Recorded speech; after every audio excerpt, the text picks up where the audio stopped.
Bienvenue dans le débat. Il est consacré à la crise politique en France. Sébastien Lecornu sera-t-il censuré? Le Premier ministre français a fait son discours de politique générale devant les députés et il a annoncé la suspension de la réforme des retraites jusqu'à l'élection présidentielle.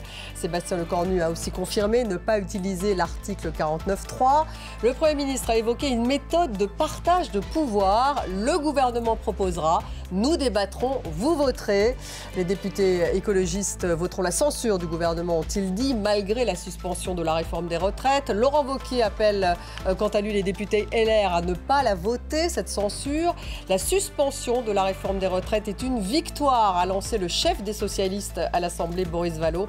2 motions de censure ont été déposées par les Insoumis et par le Rassemblement national. Elles seront discutées jeudi. Alors on va revenir sur cette déclaration de politique générale du Premier ministre. Quelles sont toutes ces réactions politiques? Quelle est la probabilité finalement que Sébastien Lecornu soit censuré? On en parle avec mes invités. J'ai le plaisir d'avoir à mes côtés Mathieu Gallard. Bonsoir. Bonsoir. Merci d'être là, directeur d'études chez Ipsos. En face de vous, Isabelle Tisse-Saint-Jean. Bonsoir. Bonsoir. Merci d'être là, économiste et professeur à l'Université Sorbonne Paris-Nord. Ce soir, nous avons également Henri Vernet avec nous. Bonsoir Henri, rédacteur en chef adjoint au Parisien aujourd'hui en France. Et puis Lou Bémond de Senneville. Bonsoir. Bonsoir. Rédacteur en chef adjoint du journal La Croix. Avant de démarrer ce débat, je vous propose d'écouter un extrait du discours de politique générale de Sébastien Lecornu. C'était aux alentours de 15h, 15h30 heure française. Voilà ce qu'il a dit. Je proposerai au Parlement dès cet automne que nous suspendions la réforme de 2023 sur les retraites jusqu'à l'élection présidentielle. Aucun relèvement de l'âge n'interviendra à partir de maintenant jusqu'à janvier 2028, comme l'avait précisément demandé la CFDT. En complément, la durée d'assurance sera elle aussi suspendue et restera à 170 trimestres jusqu'à janvier 2028. Cette suspension doit installer la confiance nécessaire pour bâtir de nouvelles solutions. La suspension pour faire mieux est la solution si chaque acteur sait en tirer quelque chose. Henri Vernet, votre réaction, c'est une vraie concession de la part d'un macroniste comme Sébastien Lecornu? Ah oui, et inversement, c'est une vraie victoire pour le PS, parce qu'il est même allé plus loin que... Il a cité la CFDT, pour bien montrer quand même que lui, il est pour le dialogue social, qu'il est pour cette méthode-là. Mais la CFDT, justement, elle ne demandait que de la mesure sur l'âge, la suspension aux 62 ans et 9 mois. L'histoire du gel des cotisations, de la durée de cotisation, là, c'est un ajout, c'est une vraie concession pour le coup au PS, puisque normalement, dans le fil de cette réforme, cette durée aurait dû passer à 175 trimestres au lieu de 170 aujourd'hui. Donc là, il va encore plus loin. Bon, le 49.3, ça, on le savait. Mais oui, bien sûr, il a répondu aux exigences du PS. C'est une concession. C'est celle du macroniste. C'est un coin qui est clairement enfoncé dans ce qu'on pourrait appeler le macronisme, la doctrine économique du macronisme. C'est vrai que c'était un peu un totem d'Emmanuel Macron, sûr, Lou Bémond de Senneville, cette réforme des retraites. Il ne voulait pas céder. Et là, il cède carrément, en fait. Non, il ne voulait pas céder, effectivement. C'est une rupture ou pas? Oui, il y a une rupture. Il y a une rupture dans le logiciel économique macroniste, c'est sûr. Emmanuel Macron qui a été élu en 2017 sur des questions économiques quand même. Et on voit bien que c'était aussi un point de blocage fort. S'il n'y a pas eu de Premier ministre de gauche nommé juste après les élections partielles, législatives partielles, c'est parce qu'il y avait un mot interdit qui était le mot suspension, réforme des retraites. Donc voilà, tout ça était totalement interdit. Et là, on voit bien que c'est quand même la dernière case du jeu de loi avant le précipice. Et donc, il a bien fallu céder sur quelque chose. Mais ça a été effectivement avec un rapport de force extrêmement fort depuis quelques semaines. Mathieu Gallard, est-ce que ça va dans le sens de la responsabilité, ce que souhaitent un peu les Français qui finalement en ont assez de ce spectacle de crise politique? Il faut faire attention parce que c'est sûr qu'il y a une demande de stabilité dans l'opinion publique parce qu'effectivement les Français sont bien conscients, ils le vivent eux-mêmes tous les jours que la situation du pays est difficile. On le voit dans vos sondages, Ipsos. Tout à fait. Et que leur propre situation, notamment sur le plan économique et social, est difficile. Est-ce que ça veut pour autant dire qu'ils veulent de la stabilité à tout prix? Non. Et on l'a très bien vu au cours de l'année passée. Il y avait au moment de la censure contre le gouvernement de Michel Barnier une nette majorité de Français qui la souhaitaient. Au moment de la censure contre le gouvernement de François Bayrou, exactement la même chose. Mais là, c'est vrai que cette évolution très nette de Sébastien Lecornu, quelque part, elle va dans le sens de ce que veut le Parti socialiste. De ce point de vue-là, c'est une nette victoire pour le Parti socialiste, et d'ailleurs qui est reconnu, salué aujourd'hui par beaucoup d'éditorialistes, d'observateurs qui sont pas suspects de sympathie pour le PS, on va dire, et qui notent bien quand même qu'il a obtenu beaucoup plus que les LR en un an de socle commun. Mais c'est aussi et surtout quelque chose qui était attendu par l'opinion. On sait très bien qu'en 2023, cette réforme des retraites, elle a suscité un mouvement social extrêmement fort et extrêmement durable dans le pays, et qu'elle avait laissé vraiment un très très profond ressentiment de la part d'une grande partie de l'opinion publique vis-à-vis d'Emmanuel Macron, même parmi des segments de la population qui, jusqu'en 2023, étaient quand même plutôt positifs vis-à-vis du président, notamment les cadres supérieurs. C'est à ce moment-là que vraiment il a aussi décroché, par exemple, dans ces catégories supérieures de la population. Est-ce que ça va rebattre les lignes? C'est ce qu'on va voir dans les jours, les semaines. On va voir dans les jours qui viennent, oui. Alors Isabelle Tisse-Saint-Jean, vous qui êtes l'économiste, le coût de la suspension, il l'a évoqué, 400 millions d'euros en 2026, 1,8 milliard d'euros en 2027, et elle devra être compensée. Donc ça va être aussi, ça va faire l'objet d'une grosse discussion à l'Assemblée. Alors, ouais, mais il y a quand même un autre élément qui est une concession et dont on parle pas beaucoup parce que ça apparaît comme assez technique, mais c'est en fait assez fondamental pour l'équilibre budgétaire. C'est la concession sur le niveau du déficit. En fait, il accepte la trajectoire de déficit. Ce qu'il faut voir, c'est qu'on est sur une trajectoire descendante. On le dit pas, mais il est confirmé que 2025, il y aurait déjà à nouveau une baisse du déficit, alors qu'il y avait cette espèce d'anomalie française d'un déficit qui remontait quand tout le monde baissait. Là, l'année 2025, ça baisse. Et tout l'enjeu, c'est pour 2026, jusqu'à quel point on fait porter l'effort. Et en fait, il a accepté de faire un effort moins important. Alors, il reste très alambiqué sur la formulation, c'est-à-dire qu'il dit au grand maximum, ça sera 5, il faut que ça soit inférieur à 5% du PIB. Oui, excusez-moi. Il faudra que ça soit inférieur à 5. Mais on voit bien qu'il a lâché l'objectif qui était l'objectif avant. Et ça change radicalement quand même la violence des mesures qu'il faut prendre. Donc ça donne énormément de marge de manœuvre pour une discussion budgétaire qui sera quand même très, très, très compliquée. On n'est pas du tout, à mon avis, au bout de l'histoire. Henri Vernet, vous voulez réagir là-dessus, sur la trajectoire? Je ne dirais pas que ça change radicalement, parce qu'en réalité, oui, l'affichage, c'est 30 milliards en gros d'économies au lieu des 44 milliards du discours. C'est 30 milliards au lieu de 44 milliards, c'est quand même assez significatif. C'est 20 au lieu de 10, parce que les 30 et les 40, non, disons que c'était 20, et là c'est 10. Oui. Donc c'est quand même la moitié de l'effort en moins. Si tant est que les actes, que les chiffres à la fin correspondent à la réalité. Moi j'ai quand même une petite nuance, quand vous dites l'anomalie, on est moins dans l'anomalie en Europe, mais non, on reste complètement dans l'anomalie, parce que même avec ces budgets, avec ces déficits qui diminuent, mais on est bien au-dessus des autres. Je veux dire que 5%, d'abord, on n'y est pas, on verra bien, parce qu'entre les... Non, l'anomalie dans la dynamique. Oui, on avait une anomalie dans la dynamique. D'accord, mais on reste quand même très loin. On est bien au-dessus des efforts que font les autres pays européens, que ce soit sur l'âge de la retraite. C'est la comparaison, elle est quand même patente, elle est là, elle est factuelle. On est vraiment le pays où c'est le... Bon. Et sur les déficits également, c'est quand même, on est aujourd'hui le pays qui se comporte de la manière la plus désinvolte par rapport à... Donc là, c'est politique, on lâche pour la gauche. C'est un peu, oui, on lâche pour la gauche, on lâche pour durer, ce qui est plus problématique selon moi. On lâche pour durer, pour que Emmanuel Macron, finalement, continue à essayer d'avancer ses réformes. Mais c'est vrai, c'était la seule réforme qui est restée. Mais même cette réforme, est-ce qu'elle était vraiment intéressante? C'est une réforme assez banale, cette réforme des retraites. Quand Macron arrive, vous disiez en 2017, il arrive avec ça. Mais oui, mais il arrive avec un vrai projet, qui est un projet, pour le coup, celui-là, de rupture, qui était une retraite... Révolution, il disait à l'époque. Révolutionnaire, on aime bien ce mot en France quand on fait le titre de son livre. On l'a fait plus tellement. Oui, mais enfin, on l'a fait plus tellement en réalité depuis 2 siècles, la Révolution. Mais bon, on se contente de rupture quand elle existe réellement. Mais il y a ça, quoi, que même cette réforme-là, la chose qui restait, oui, ça part un peu à volo. Sur la trajectoire et sur la dynamique, le problème, c'est que la trajectoire annoncée, c'est ce que dit le Haut Conseil des finances publiques, qui est pourtant... Très dubitatif. Il est extrêmement dubitatif sur le texte qui a été déposé. Le texte qui a été déposé, qui est en gros Bayrou, sauf les 2 jours, la suppression des 2 jours fériés. Donc c'est-à-dire une trajectoire où on est à peu près à 4,7. Et il dit... % du PIB. % du PIB, oui, à chaque chaque fois, il faut que je... Déficit public.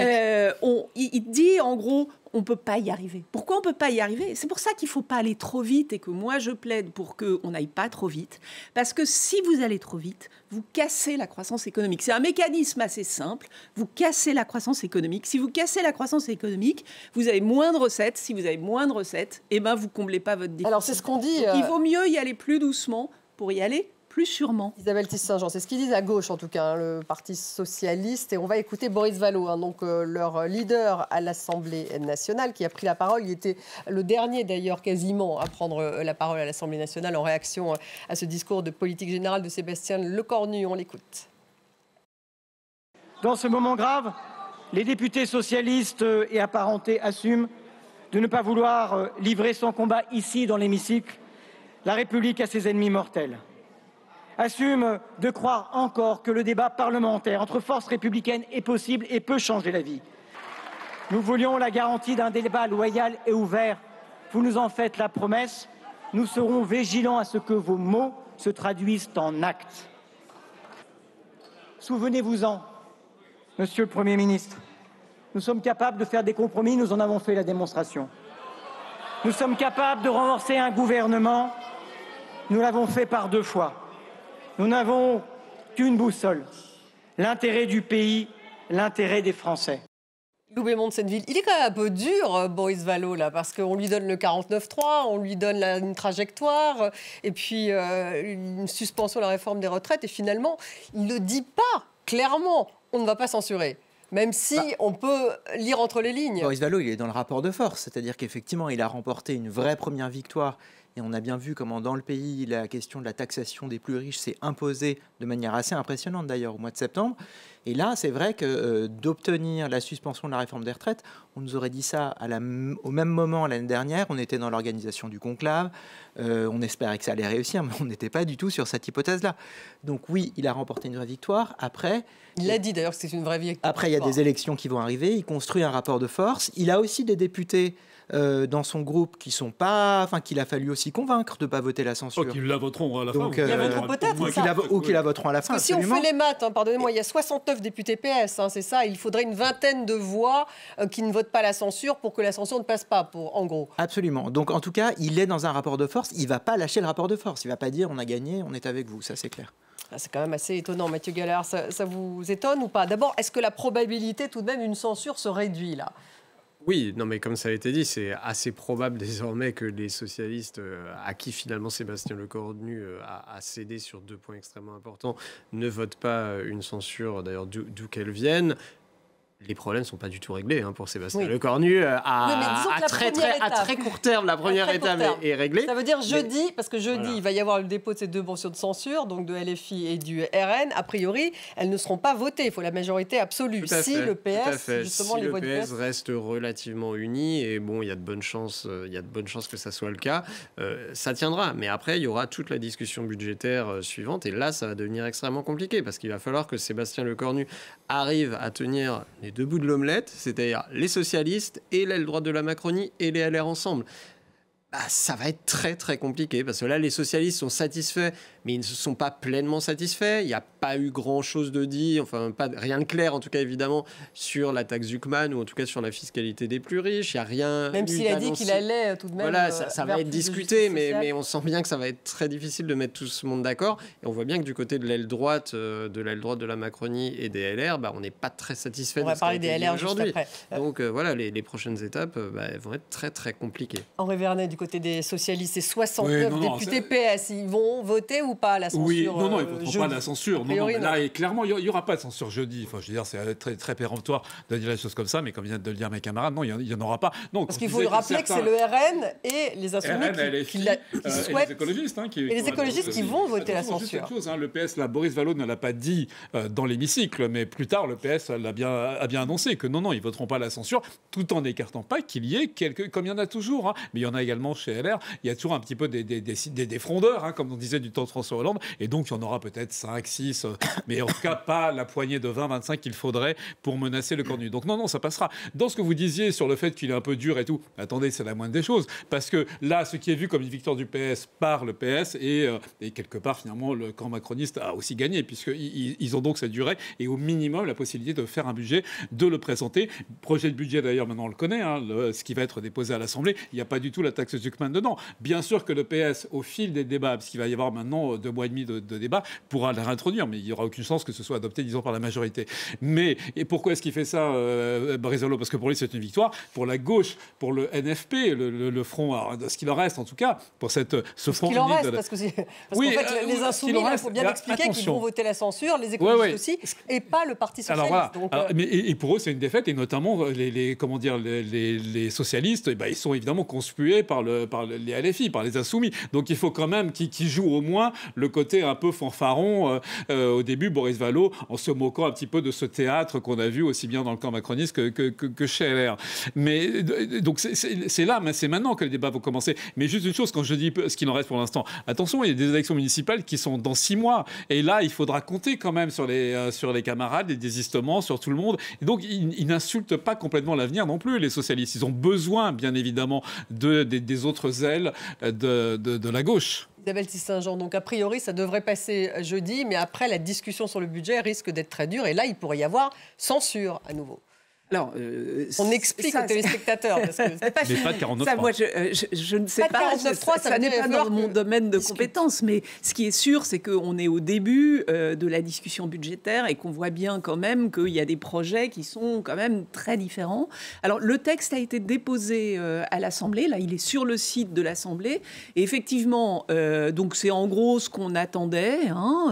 Donc, une trajectoire qui est effectivement la trajectoire plus dure, mais il peut y avoir des amendements dans la discussion portée par le gouvernement qui font que ça sera qu'on n'arrivera pas au 4-7, mais on irait à 5. Baisse du nombre des fonctionnaires.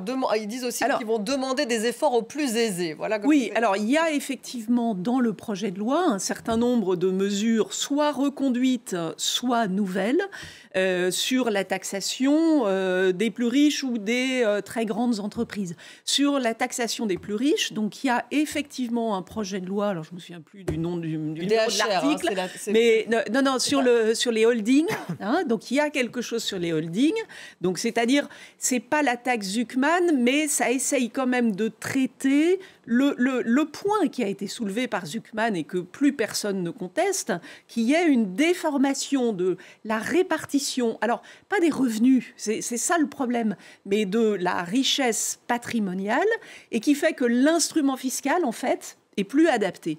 Donc là, le gouvernement fait quelque chose, mais en fait, comme il enlève la partie de la richesse qui relève de ce qu'ils appellent l'outil de travail, c'est-à-dire en gros le patrimoine professionnel, en fait, ils enlèvent 80% de la richesse des très très fortunés, et donc effectivement, le rendement de cet impôt, c'est pas la taxe Zuckman où on était entre... Alors, certains disaient 5, moi je ne crois pas. C'était entre 15 et 20. Ça, c'est ce que dit Zuckman et Philippe Aghion, et dit puis, plutôt là, 5 milliards. Oui, mais il y a des arguments pour montrer que, en fait, non, c'est plus, ça aurait été plus haut.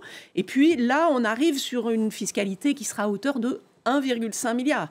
Donc c'est clair qu'on n'est pas du tout... Il y a une mesure... Mais c'est pas la taxe Zuckman. Il y a sur la des choses.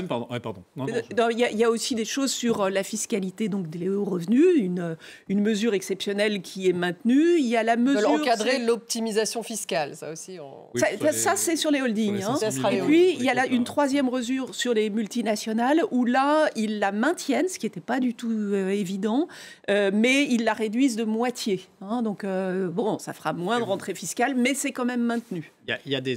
Pardon. Non, je vais juste... Parce qu'en effet, c'est intéressant. Et d'ailleurs, la mesure que vous avez citée là, sur les holdings patrimoniales, évidemment qu'elle va beaucoup occuper les débats à venir. Et vous avez vu que Zuckman, justement, lui a déjà fait un sort, en quelque sorte, en développant à quel point, en réalité, elle était illusoire. Il a appelé une mesure qui prenait soin de laisser beaucoup d'échappatoires et dont il attend un rendement de quelques centaines de millions, même pas loin du 1,5 milliard qui est avancé par le gouvernement. Oui, parce que le diable se cache dans les détails techniques. On va écouter Laurent Wauquiez, maintenant le chef de file des LR. avant qu'il y ait la campagne présidentielle. Et entre-temps, juste faire cet effort minimal qui consiste à trouver des compromis plutôt que de s'écharper, qui consiste juste tout simplement à discuter plutôt que de parier sur une énième élection par défaut. Que chacun juste soit capable de ce petit effort, agir pour le moindre mal dans cette période où le pire est possible et où nous devrions tous le redouter. Mathieu Gallard, 50 députés LR à l'Assemblée nationale. Bon, alors là, Laurent Wauquiez, tout d'un coup, prône la discussion. Ce n'était pas du tout le cas il y a quelques semaines. Oui. Donc, en LR, ils sont divisés. A priori, ils ne vont pas la voter, cette motion de censure, quand même. Oui, ils vont probablement pas voter la motion de censure, mais on voit à quel point, effectivement, c'est un parti qui est dans une situation quand même extrêmement illisible en fait, parce qu'on se souvient qu'au moment du vote de confiance du gouvernement Bayrou, il y avait pas loin de la moitié des députés LR qui soit s'étaient abstenus, soit avaient n'avaient pas voté la motion de confiance, soit avaient voté même la défiance. Là, on a vu qu'il y a eu tout ce psychodrame autour de Bruno Retailleau, pardon. Donc, franchement, c'est un parti qui est dans une situation très compliquée. Donc là, Laurent Wauquiez essaye, parce que les socialistes le font de l'autre côté, de jouer aussi la carte de la responsabilité, de la stabilité, mais eux-mêmes vont être soumis à des pressions contraires. Ça a été très bien dit tout à l'heure. Il y a quand même un certain nombre de mesures qui essayent d'attirer le PS pour le garder le plus longtemps possible dans un rapport relativement favorable vis-à-vis du gouvernement, mais ça ne va pas plaire aux LR. Évidemment, les LR veulent des coupes budgétaires. Les LR, ils vont aussi être très déçus par le fait que finalement, Sébastien Lecornu ne parle pas et n'a pas parlé ou très peu d'insécurité, d'immigration, et c'est des sujets qui sont très importants pour eux. Donc voilà, en fait, des deux côtés, au moment où LR ou les socialistes auront envie et auront besoin politiquement de voter une censure, ils auront tous les arguments prêts. Il n'y aura pas de difficulté particulière. Oui, Loubezman de Senneville, ils sont effectivement peu lisibles aujourd'hui, les LR. Ils sont peu lisibles, parce que c'est sûr que Bruno Retailleau, lorsqu'il était au gouvernement, a fait exploser le gouvernement. Maintenant, Laurent Wauquiez, qui était contre la participation de Bruno Retailleau à ce même gouvernement, fait l'adulte dans la pièce. Donc c'est vrai que là, on est quand même sur quelque chose d'extrêmement compliqué. C'est la guerre entre les deux Bon, alors il y a toujours eu des tensions entre les deux. Maintenant, ce qu'il faut voir, c'est quelle partie de LR peut être tentée par une alliance avec sa droite.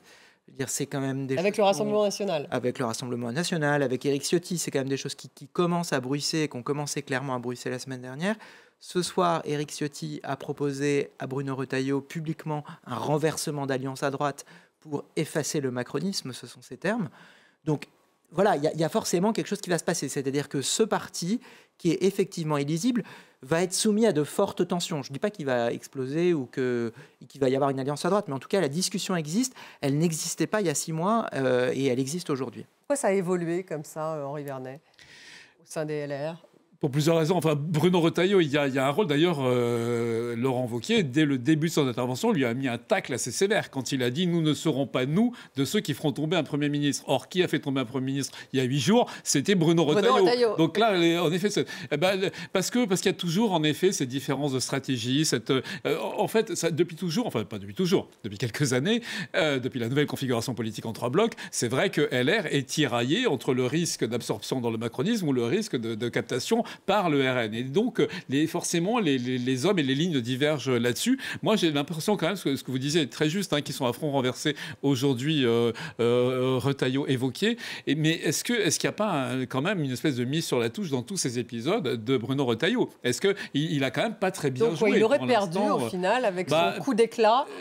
Ce coup d'éclat, en tout cas, lui coûte cher parce que, comme vient de le rappeler Wauquiez, il aura été l'homme qui aura fait quand même tomber un Premier ministre, et puis finalement que le Premier ministre renaît pour on ne sait pas combien de temps, mais en tout cas... Sébastien Lecornu, c'était Sébastien Lecornu. Donc on voit bien qu'en effet, et cette tentative de Ciotti, elle ne vient pas au hasard. Il y a également des durcissements un peu partout. On entend aussi David Lisnard à Cannes. Il y a vraiment... droitisé. Oui, qui est droitisé sur une ligne de droite libérale. Non pas avec le RN, pas du tout. C'est pas du tout son optique. politique, mais disons en tout cas d'affirmation d'un LR qui soit pas dans la roue, qui soit pas du tout dans la roue de Macron, enfin du camp Macron, quoi, et donc de Lecornu. Donc oui, non, c'est un parti qui actuellement turbule, alors que c'est quand même relativement soudain, parce que ça faisait depuis l'arrivée de Barnier que le parti reprenait des couleurs.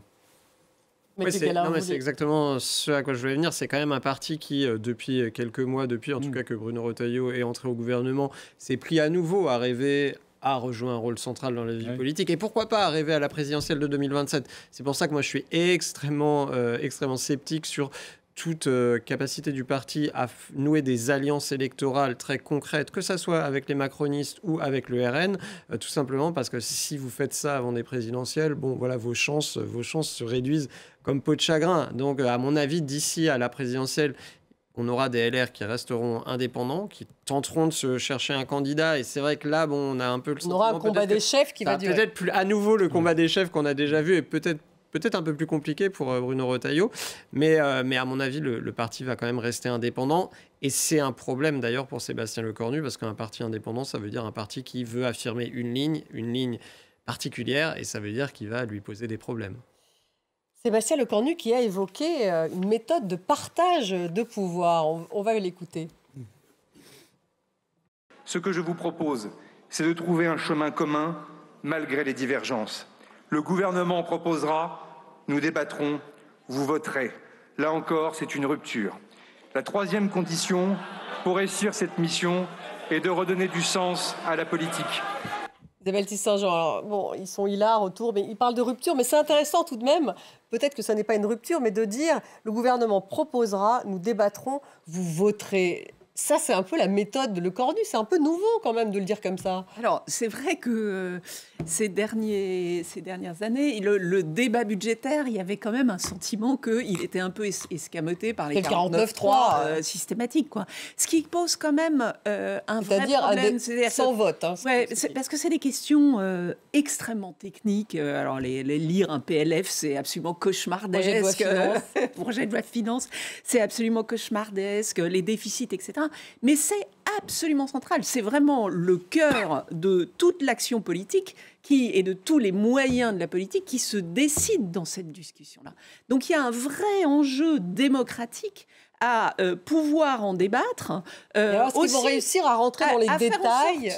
Mais aussi à faire en sorte qu'il soit accessible à nos concitoyens. Moi, je suis très, très frappée de voir à quel point le débat économique, en fait, il y a toujours des arguments qui sont des petits points qui sont mis en exergue et que en fait il y a des optiques différentes sur les trajectoires économiques et c'est positionné voilà c'est un vrai débat politique mais malheureusement trop souvent on n'arrive pas à en discuter pleinement et donc si il pouvait y avoir un débat qui se tienne.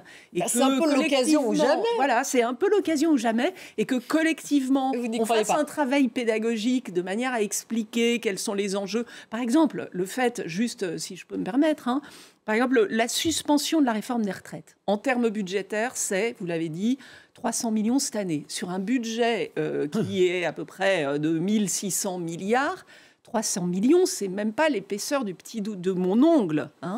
L'année prochaine, ça sera 1,5 milliard. Mais par rapport au déficit, c'est quasiment rien. C'est totalement marginal. Donc, vous avez ça. Et puis en face, vous avez, est-ce qu'il n'y a pas de budget, la situation d'incertitude. Et là, nous, les économistes, on sait quand même que ça se paye. Et ça ne se paye pas en centaines de millions. Ça se paye en plus que 10 milliards d'euros. Donc, voilà, c'est ça qu'il faut qu'on arrive à collectivement comprendre et que ça serait bien que dans le débat politique, ça apparaisse, ça soit expliqué et que la décision, in fine, ressorte de ce débat-là. Est-ce que c'est l'occasion ou jamais ? Pas de 49.3 pour ce budget. Pourquoi, finalement, cette assemblée ne se transformerait-elle pas en chambre des lords britanniques où on discute sur les budgets, où justement on passe avec un vrai vote, un budget ? Moi, je suis assez sceptique sur la capacité des responsables politiques à discuter sérieusement de budget et d'économie. Donc ça ne va pas changer, ça, parce qu'ils parlent tous de responsabilité aujourd'hui. Non, mais j'aimerais beaucoup. Mais je veux dire, si on voit en fait les principales questions qui sont aujourd'hui clivantes entre les partis, c'est l'immigration, c'est la sécurité, c'est aussi ces questions-là. Mais sur le budget Alors sur le budget, il y a eu un débat sur les retraites, mais en réalité, le débat sur le fond, sur le budget, parce qu'il y a le 49.3 depuis des années, il n'a jamais vraiment eu lieu. Justement, ça serait une première. Non, ce serait formidable que ça ait lieu, mais je doute fortement de la capacité à l'avoir cette année. Vous voyez vraiment être démenti. Vous voyez une censure. Mathieu Gallard, est-ce que c'est pas ce que souhaitent les Français? Non, si, bien sûr, mais en fait, c'est pas vraiment la question. Le problème, et moi, de transformer cela en une vraie chambre démocratique. Oui, mais en fait, assemblée. Alors, on a sans doute des hommes politiques qui sont peut-être pas totalement à la hauteur, mais je pense même pas que ça soit leur responsabilité. Il n'y a pas un ADN en France qui ferait qu'on serait incapable du compromis. C'est le fait majoritaire qui fait comprendre mais donc habitudes. C'est pas les hommes politiques, c'est les institutions. On a des institutions, des structures qui empêchent les compromis. On a la centralité absolue de la figure présidentielle et de l'élection présidentielle qui fait que naturellement tous les partis politiques se tournent vers ça. On a un mode de scrutin pour les législatives, le scrutin majoritaire à 2 tours, qui fait que ça soit en amont des élections ou après les élections, vous n'avez littéralement aucun intérêt à faire des compromis. Tant qu'on ne change pas ça, vous pouvez avoir les personnalités politiques les plus avec la meilleure volonté. Ne change pas ça, ça sera censure et encore censure. Bien sûr, jusqu'à la dissolution. Il y a une urgence.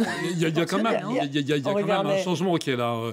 C'est vrai que Est-ce qu'il y a une méthode? Il y a une formulation dans cette méthode. Alors chacun de se vante Cornu. un peu d'avoir sa méthode, parce que rappelez-vous, là maintenant on dit la méthode de Cornu, on avait déjà dit la méthode Bayrou, et puis la méthode Barnier, chacun dans son genre, et puis personne n'a vraiment en réalité changé les choses. D'ailleurs, si on prend un peu de recul, quand même. Oui, mais s'il dit pas de 49.3. Non, mais oui, non, mais en effet, qui est quand même l'arme suprême dans cette Constitution, et chaque responsable de l'exécutif rechigne à ne pas l'utiliser. Donc ça, c'est vrai que c'est un engagement important. Non, mais juste si on prend un peu de recul, quand même, dire que c'est une rupture, le simple fait de dire le gouvernement propose, l'Assemblée débat et après on vote, mais enfin c'est ce qui se passe partout, dans tous les régimes démocratiques, vous l'avez dit vous-même. Donc là, ça montre en effet à quel point la France a un problème avec son régime. On a un truc semi-présidentiel, semi-parlementaire. Bon, bref, là, c'est vrai que vous avez cité l'exemple de la Chambre des Lords et des communes. Hein, c'est vrai que là, on va ressembler un petit peu peut-être au Parlement britannique. Néanmoins, juste un petit correctif, c'est quand même vrai aussi que depuis 2022 et encore plus depuis les élections législatives anticipées après la dissolution,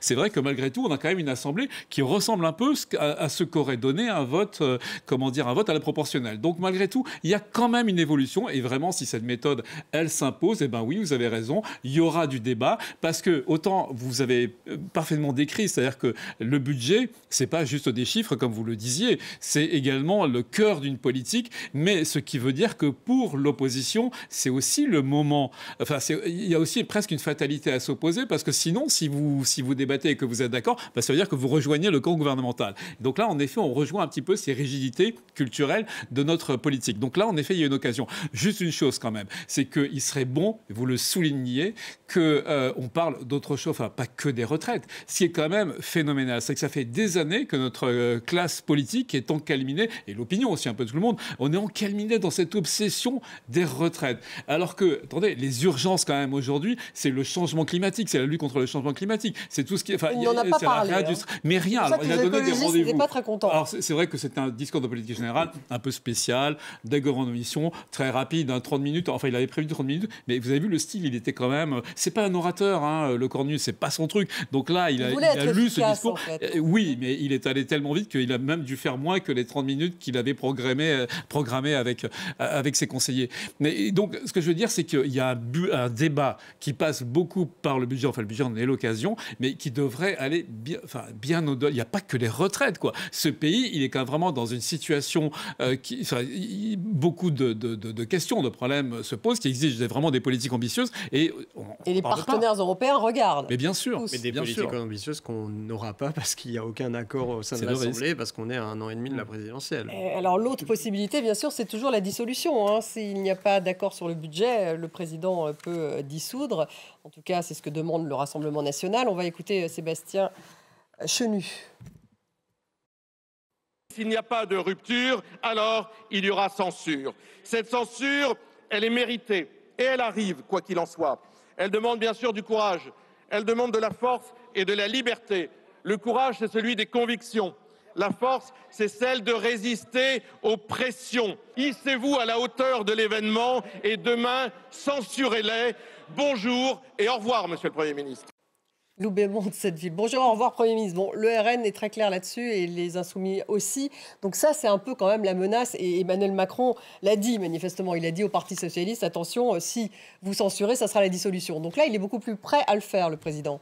Oui, et là encore, on est dans le rapport de force. C'est-à-dire que qui a intérêt aujourd'hui à une censure? Clairement, le RN et LFI, qui, en bons agents du chaos, en tout cas, impose cette option, ou propose cette option depuis plusieurs semaines maintenant. Mais on voit bien que sur le terrain, à la fois LR, le PS et encore plus le parti présidentiel n'ont absolument pas intérêt à cette censure. Les campagnes ne sont pas prêtes, les candidats ne sont pas choisis, il faut trouver de l'argent pour faire campagne. Et par ailleurs, il y a des tensions sur le terrain qui sont telles que ça risque de se solder par une diminution des groupes, sans parler de l'abstention. Alors Mathieu Gallard en parlera beaucoup mieux que moi, mais en tout cas, dans cette ambiance d'exaspération totale à l'encontre des politiques qu'on peut voir dans les enquêtes d'opinion. Donc voilà, il y a quand même, en cas de censure, en cas de dissolution, pardonnez-moi, quand même pas mal de points obscurs. Et donc c'est un petit peu la menace. Oui, alors c'est parti du centre, du PS jusqu'à LR. Le problème, c'est que la menace, elle pèse, et ça a été dit, quand même avant tout sur les macronistes eux-mêmes. Il y a deux choses dont on est à peu près sûr s'il y a une dissolution. C'est que le Rassemblement national progresserait. Alors, est-ce qu'il progresserait un peu, 10, 20, 30, 40 sièges de plus? Disent les enquêtes là-dessus, de manière significative. Non, on ne peut pas le dire. Alors là, on ne peut pas le dire. Vraiment, ceux qui vous disent de manière assurée que s'il y a des législatives, le Rassemblement national obtiendrait une majorité relative ou encore plus une majorité absolue, disent n'importe quoi. On ne peut pas le savoir à ce stade. L'autre chose dont, pour le coup... Mais ils ont la dynamique pour eux. Ils ont la dynamique. Aujourd'hui, dans les sondages, ils gagneraient 1-2 points par rapport au premier tour des législatives de 2024. Mais quel serait l'état du Front républicain qui s'était manifesté dans les deux tours? On n'en sait rien. Donc c'est là où... Alors, une fois de plus, j'entends beaucoup sur les plateaux des gens nous dire que le Front républicain s'effondrerait. Et on nous disait exactement la même chose il y a un an. Donc franchement, c'est très difficile à dire. Attendons qu'il y ait une dissolution. On fera des enquêtes un peu plus sérieuses à ce moment-là. Mais l'autre chose... Mais les Français, ils souhaitent une dissolution ou pas? Oui, et la différence par rapport à 2024, c'est qu'en 2024, ils jugeaient que la dissolution, elle était totalement malvenue, ils n'en comprenaient pas le principe. Là, ils constatent que depuis 1 an et demi, il y a eu 4 gouvernements, 3 premiers ministres, que apparemment ça ne fonctionne pas très bien. Bon, on va voir dans les jours qui viennent. Et que donc là, en tout cas, si Emmanuel Macron décidait de dissoudre, ça serait une décision qui effectivement serait approuvée par les Français. Est-ce qu'il pourrait changer d'avis si effectivement un budget est voté et si ça se passe mieux? Si un budget est voté, reste à ce que le budget convienne aux Français. C'est ça la grande question. Mais je reviens à ce que je disais tout à l'heure. Oui, il y a cette question de la stabilité qui est importante pour les Français, mais ça ne veut pas dire que ça dépasse leurs propres options idéologiques. Les Français de gauche, ils veulent des politiques de gauche. Les Français qui votent RN, ils veulent des politiques du RN. Donc à partir de là, c'est compliqué. Et cette fragmentation de l'Assemblée, effectivement, rend difficile ces choix qui ont l'air clairs. On retrouvera en cas de dissolution avec des différences évidemment, mais on aura toujours 3 blocs. Henri Vernet.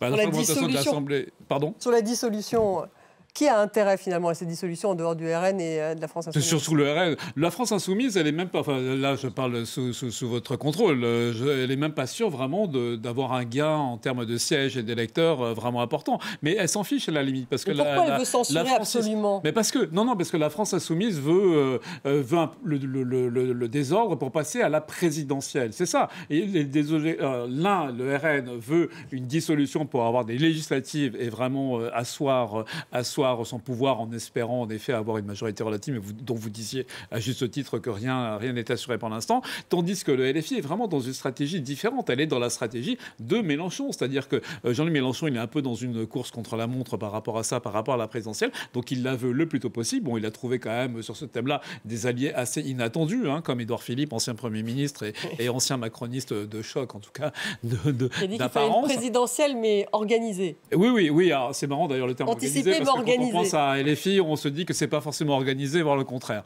Néanmoins, le but est quand même... Mais pour Édouard Philippe, ça doit être organisé. Donc, ceux qui ont intérêt, c'est ça. LFI moins pour les résultats que pour passer à une autre étape, constatant... En gros, leur idée, c'est que s'il y avait une dissolution pour les raisons que vous avez exposées en termes de résultats qui ne changeraient pas grand-chose, c'est-à-dire qu'on resterait dans le blocage, et que si on reste dans un blocage après une dissolution, là, forcément, se pose vraiment l'équation présidentielle. Donc, c'est ça leur calcul. Et le RN, qui croit en revanche en sa force, ceux qui croient en ça. Après, sincèrement, le PS, ils sont pas impréparés. Hein. S'il faut c'est pas le PS d'il y a un an. Donc, s'il faut une dissolution, je veux dire, ils y sont prêts. Quoi. Ils sont prêts, vous dites, a priori. C'est pour ça qu'ils n'étaient plus... La menace de la dissolution, ça leur fait plus ça leur fait moins peur. Ça leur fait moins peur qu'il y a encore quelques mois. Parce qu'entre-temps, il y a quand même une affirmation des différents partis. Je pense que les partis se sont résolus à cette idée. Une chose qui nous est apparue, enfin, le journal, là, quand on a... Enfin, mes confrères, tout au long de cette semaine, quand même assez folle. Le Parisien.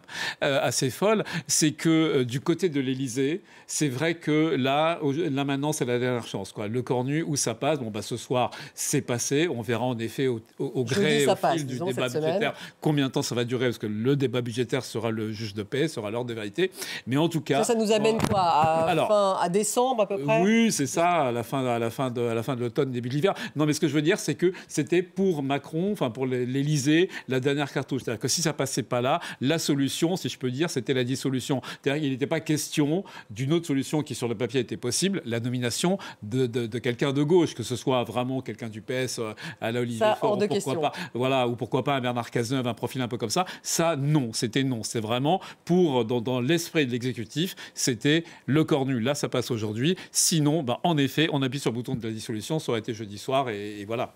Donc, pas de dissolution cette semaine. Non, parce qu'il n'y a pas de motion. A priori, voilà, les 2 motions de censure qui seront déposées jeudi ne seront pas votées. En revanche, possible, pour terminer, Mathieu Gallard, une possible censure du budget, puisqu'on voit que ça va être extrêmement compliqué, qu'il va y avoir un débat, puisqu'il l'a dit, Sébastien Lecornu, qu'il n'utiliserait pas le 49.3.